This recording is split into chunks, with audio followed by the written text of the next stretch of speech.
Hello and welcome back to the channel. I'm glad you stopped by. Don't forget to like, share, and subscribe before leaving. I would greatly appreciate it. And those of you who have already subscribed, thank you so much. Across the United States, food banks are preparing for what could be one of their most challenging seasons yet. With the federal government shutdown ongoing, millions of Americans may soon see their SNAP benefits put on pause. The possibility of losing this critical lifeline has already set off alarm bells in communities nationwide. Families who are already stretched thin are wondering how they'll put food on the table, while local food banks scramble to fill a gap that is simply too wide for charity alone. SNAP, the Supplemental Nutrition Assistance Program, supports roughly 40 million Americans each month. But with the shutdown halting government funding, the USDA has warned that SNAP benefits for November may not be issued at all unless Congress restores funding soon.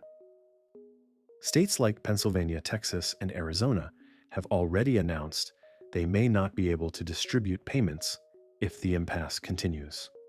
As one official put it, the well has run dry. For millions of low-income families, that means the balance on their EBT cards could soon read zero. At the same time, food prices remain high, and paychecks don't stretch as far. Food banks across the country say they are already seeing signs of what's coming.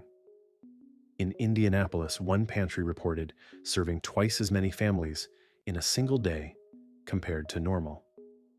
In Texas, the West Texas Food Bank said it's preparing for a historic surge in demand.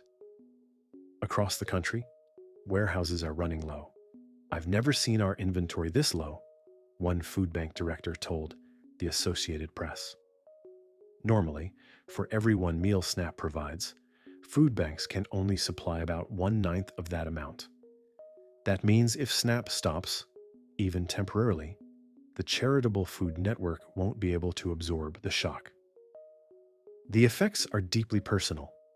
Parents are choosing between rent and groceries. Seniors are cutting medication doses to afford food. Working families who depend on SNAP to make ends meet now face a sudden and terrifying uncertainty. One mother in Washington, D.C. shared, "After I pay rent and bills, there's nothing left. Without SNAP, I don't know how I'll feed my kids." For federal employees also going unpaid during the shutdown, the situation is even worse. They're turning to the same food banks they once donated to. Some state leaders have stepped in to offer help, but resources are limited.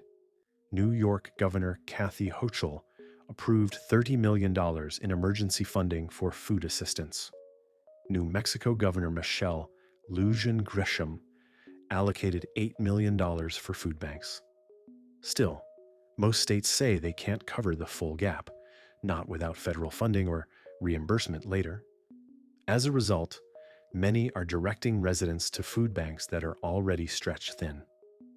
This isn't just about hunger, it's about stability, dignity, and the ripple effects that follow when millions lose access to basic nutrition. Experts warn that if the shutdown continues into next month, we could see record levels of food insecurity, overwhelmed local charities, greater pressure on hospitals and schools as hunger-related health and learning issues rise.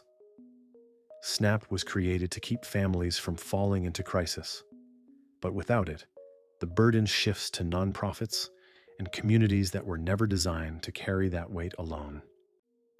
Even as the federal response stalls, communities can make a difference.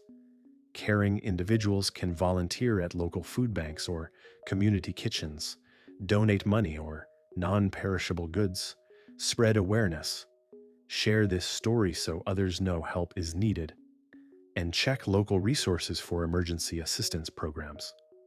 Every small act of support matters.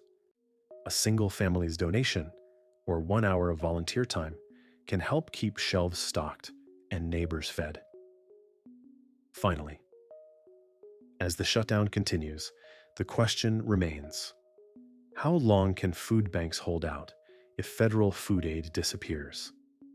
This moment is a test, not only of policy, but of compassion, because when government programs go dark, it's the light of community that must shine brighter. I hope this information was helpful to you in some way. And as usual, thank you for visiting Hello today. Please like, share, and subscribe to be notified when we upload the next video. Take care and have an awesome day.